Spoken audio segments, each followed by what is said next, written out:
अभी good morning बच्चों। Good morning. तो आज आपका जो है टाइपिंग टेस्ट है, ठीक है। आज आपको ये पोएम लिखिए, इसको आपको टाइप करना है। तो आपका कंपटीशन स्टार्ट होता है अब।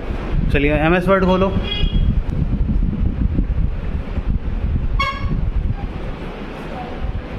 सबने ओपन कर लिया? Yes sir. तो स्टार्ट, टाइप करना चालू करिए।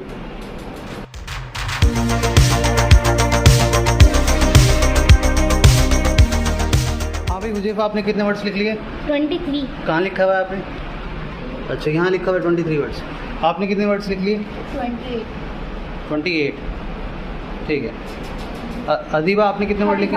दिखाओ कहाँ लिखा हुआ वर्ड्स। आपने कितने वर्ड लिखे जोया? 32। आमिर, आपने कितने वर्ड्स लिखे? 40। हमारा फर्स्ट विनर जो है अभी अदीबा है।